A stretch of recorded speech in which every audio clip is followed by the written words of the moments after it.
আমরা যে দীর্ঘদিনের বৈষম্যের শিকার, সেই বৈষম্যের শিকার যে আমরা হয়েছি, বর্তমান সরকারের কাছে আমরা তুলে ধরতে চাই যে বিগত দিনের যে সরকার বারবার আমাদেরকে আশ্বাস দিয়েছে যে আপনাদের আর চিন্তা করতে হবে না, আপনাদের জন্য এখন আমরা কান্নাকাটি করব, আপনাদেরকে এই দিব, আপনারা জাতীয়করণ পেয়ে যাবেন, বিভিন্ন ধরনের সময় আমাদেরকে আশ্বাস দিয়েছেন। আলহামদুলিল্লাহ,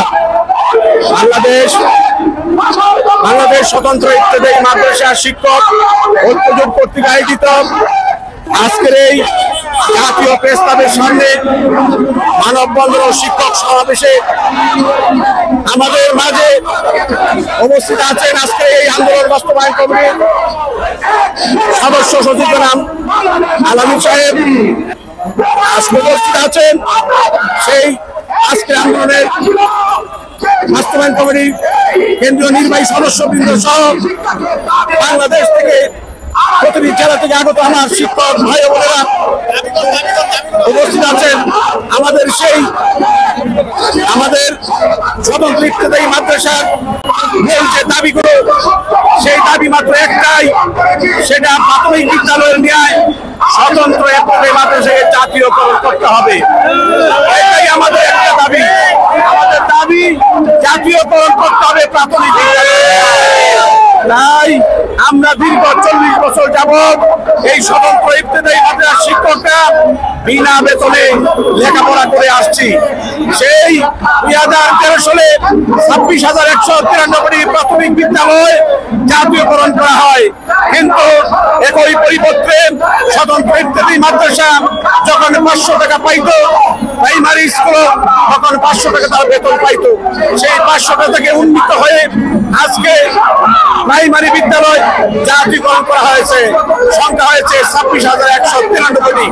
কিন্তু অতীব দুঃখের বিষয়, স্বতন্ত্র ইত্তেদায়ী মাদ্রাসা আজকে সেই 500 টাকা থেকে উন্নীত হয়ে এখন বর্তমানে 1519টি মাদ্রাসা শুধুমাত্র অনুদান হিসাবে 3500 টাকা প্রধান শিক্ষক এবং সহকারী শিক্ষক 3300 টাকা পেয়ে আসছে, আর বাকি সকল প্রতিষ্ঠান বিনা বেতনে লেখাপড়া করছে। বর্তমান সরকারের তথ্য জরিপ অনুযায়ী আমাদের মাদ্রাসার সংখ্যা 1956টি প্রতিষ্ঠান আছে। তাই নামমাত্র কতটি প্রতিষ্ঠান 519টি মাদ্রাসায় অনুদান পেয়ে আছে, আর বাকিগুলো অনুদান পাই না। আমরা বিগত সরকারের কাছে এই জাতীয় প্রেস ক্লাবের সামনে আমরা যে দীর্ঘদিনের বৈষম্যের শিকার, সেই বৈষম্যের শিকার যে আমরা হয়েছি, বর্তমান সরকারের কাছে আমরা তুলে ধরতে চাই যে বিগত দিনের যে সরকার বারবার আমাদেরকে আশ্বাস দিয়েছে যে আপনাদের আর চিন্তা করতে হবে না, আপনাদের জন্য এখন আমরা কান্নাকাটি করব, আপনাদেরকে এই দিব, আপনারা জাতীয়করণ পেয়ে যাবেন, বিভিন্ন ধরনের সময় আমাদেরকে আশ্বাস দিয়েছেন।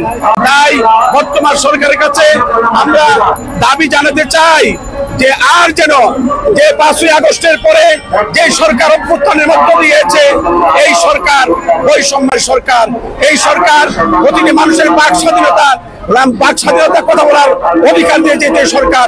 আমরা বিশ্বাস করি বর্তমান মাননীয় প্রধান উপদেষ্টা মহোদয় শিক্ষা বান্ধব, তিনি আমাদের এই স্বতন্ত্র ইত্তেদায়ী মাদ্রাসার ব্যাপারে আমাদেরকে অবগত আছেন।